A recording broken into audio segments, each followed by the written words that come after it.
अस्सलाम वालेकुम। ओलंपियन रशीदुल हसन बोल रहा हूँ। जैसा कि आपको मालूम है, कल 9 सितंबर है, पाकिस्तान की हॉकी का एक सुनहरी दिन, सुनहरी दौर, जब 9 सितंबर 1960 को 9/9/1960 को पाकिस्तान ने पहली दफ़ा रोम ओलंपिक इटली में पहला ओलंपिक का गोल्ड मेडल हासिल किया था। और उस वक्त के जो प्रेसिडेंट पाकिस्तान है, सदर अयूब खान ने पाकिस्तान के इस खेल को कौमी खेल का दर्जा दिया। जो उस दौर के लोग हैं, शायक हैं, हॉकी देखने वाले हैं, हॉकी खेलने वाले हैं, उनको उस दिन की अजमत का पता है। पूरे अपना पाकिस्तान में, पूरी दुनिया में पाकिस्तान का नाम रोशनास हुआ पाकिस्तान बनने के बाद। और पाकिस्तान ने इंडिया का जो एक सिक्का बैठा हुआ था हॉकी में, उसको तोड़ा और पाकिस्तान ने अपना पहला ओलंपिक गोल्ड मेडल हासिल किया।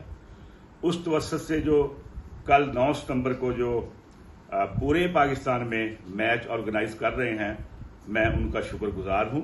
और साथ साथ एक और भी तहरीक चलाई जा रही है कि हमारा मुतालबा है गवर्नमेंट ऑफ पाकिस्तान से, हॉकी के खेल को दोबारा जिंदा करने के लिए, हॉकी को दोबारा प्रमोट करने के लिए, जिस तरह पूरे पाकिस्तान में मैचेस खेले जा रहे हैं, इसके लिए ज़रूरी है कि इस दिन को अपना जो हमने पहला ओलंपिक गोल्ड मेडल जीता 1960 में, इस दिन को कौमी दिन करार दिया जाए।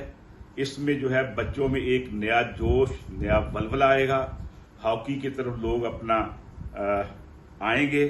क्योंकि पाकिस्तान ने दुनिया में एक वाहिद मुल्क है जिसने 4 वर्ल्ड कप हॉकी के जीते हुए हैं। अभी तक पाकिस्तान का रिकॉर्ड नहीं टूटा। और इसके साथ साथ 3 ओलंपिक गोल्ड मेडल जीते हैं।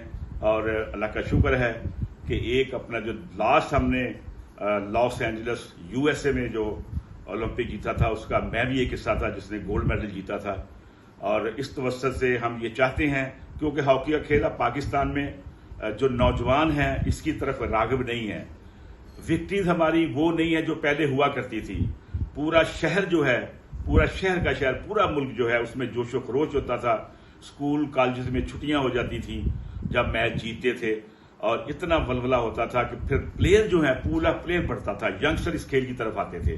लेकिन अब ये एक ऐसी चीजें हैं जिनको हम मनाकर, जिनको हम जश्न मनाकर, आप जश्न कह लें या इस दिन के सुनहरी दौर को याद कर लें, तो उसमें अपना डेफिनेटली पाकिस्तान में जो नौजवान जो इस खेल की तरफ आएंगे।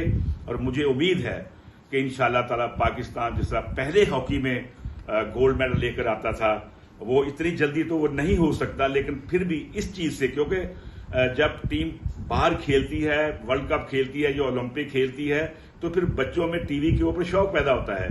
अनफॉर्चुनेटली अब हम क्योंकि क्वालिफाई नहीं करते, इतने मैचेस नहीं आते, तो ये हमारे पास एक असासा है, ये जो एक हमारे पास विक्ट्रीज हैं, इनको अपना पूरे पाकिस्तान में, पूरी अपना जो हमारे यंगस्टर हैं उनमें शौक पैदा करने के लिए, ताकि इस अपना खेल की तरफ खिंचे चले आएं और हॉकी के ग्राउंड आबाद हों, हॉकी में पाकिस्तान का नाम हो। इस मुल्क में यकीन करें कि टैलेंट की कोई कमी नहीं है। नेचुरल हमारे जो खून में जो हॉकी का खेल रचा बसा है, इसमें कोई दो राय नहीं है। लेकिन इसको दोबारा बूस्ट करने की जरूरत है। इसके लिए हर तरह से जो गवर्नमेंट के कॉर्नर हैं, जो गवर्नमेंट के अपना लोग हैं, उनको चाहिए कि इस खेल को दोबारा ऊपर लाने के लिए इसकी पुष्पनाही करें। और कल का दिन आप यकीन करें कि पूरे मुल्क में हॉकी प्लेयर्स में जोशो खरोश है जो कल अपना मनाया जा रहा है। मैं एक दफा फिर जो ऑर्गेनाइजर हैं इस अपना मैच के, उनको मैं मुबारकबाद देता हूं कि अभी जोश जज्बा कल के हवाले से बहुत ज्यादा है। हर जगह मैचेस हो रहे हैं। मैं दोबारा गवर्नमेंट से एक दफा दोबारा बीइंग ओलंपियन, हमारे तमाम जो ओलंपियंस हैं, इंटरनेशनल हैं, हॉकी खेलने वाले, खिलाने वाले, वर्ल्ड चैंपियन है, ओलंपिक चैंपियन है, सबकी ये ख्वाहिश है कि इस दिन को कौमी दिन का दर्जा दिया जाए। इससे यकीनी तौर पर नौजवान प्लेयर्स में अपना जज्बा बढ़ेगा और एक दफा फिर पाकिस्तान की हॉकी इंशाअल्लाह ताला वही अरूज हासिल करेगी जो आज से 20-25 साल पहले थी। आप लोगों का बहुत बहुत शुक्रिया। अल्लाह ताला हम सबका हामी नासर हो। अस्सलाम वालेकुम। God bless.